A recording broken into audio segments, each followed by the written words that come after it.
So just to back up a bit, I've been working on AI for 10 years, and probably the thing I've noticed most about it is how fast it's making progress. 2 years ago, it was at the level of a smart high school student. Now it's probably at the level of a smart college student and reaching beyond that. And on one hand, I think there's a number of very positive things that are going to happen. I used to be a biologist. I think AI has exactly the kind of skills that are needed to cure important diseases like cancer and Alzheimer's, to provide cheaper energy, many positive things. But exactly those same kind of skills, things like summarizing a document, brainstorming, putting together a financial report, makes me worry a lot that entry-level jobs in areas like finance, consulting, tech, many other areas like that, entry-level white-collar work, I worry that those things are going to be first augmented, but before long replaced by AI systems, and that we may indeed. It's hard to predict the future, but we may indeed have a serious employment crisis on our hands as the pipeline for these early stage white collar work starts to contract and dry up. What's the timeline here? Yes, so it's very hard to predict these things given how fast, given how fast AI is making progress. But I would not be surprised if somewhere between 1 and 5 years we started to see big effects here. I've heard a number of people talk about this in private. AI CEOs talk about this in private. CEOs of other companies talk about this in private.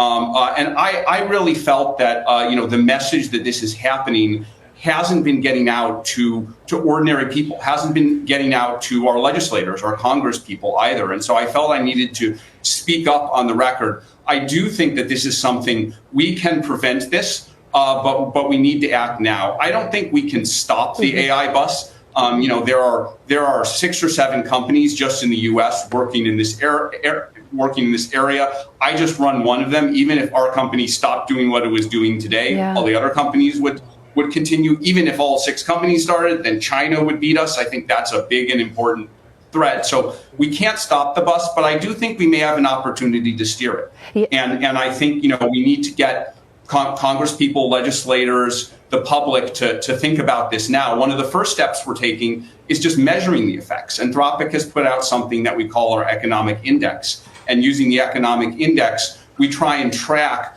the rate at which these things are happening. At some point we have to go beyond measuring this to actually taking action, to trying to build our AI systems in a way that augments rather than replaces. But that won't be a long-term solution either. We need to think about what the government is going to do. And there's a wide range of actions that the government could take, and it's not my place to decide which of those are correct. But I think the first step is people need to think about this and start taking it very seriously. Yeah, and you're talking about AI possibly wiping out all entry-level white-collar jobs and spiking unemployment to 10 to 20%. So dive into the mitigation of this a little bit more. How could we mitigate the worst possible scenario here?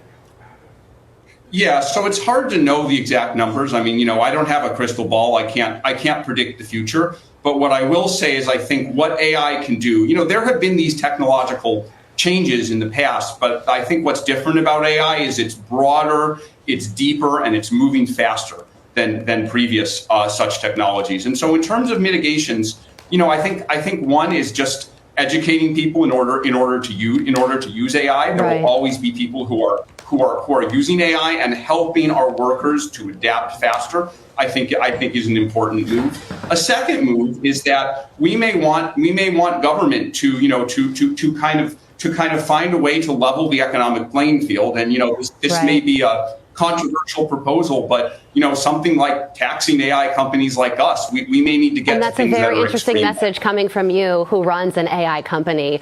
But you're doing a public service announcement for all of us in terms of this future concern. Dario, thank you so much for joining us.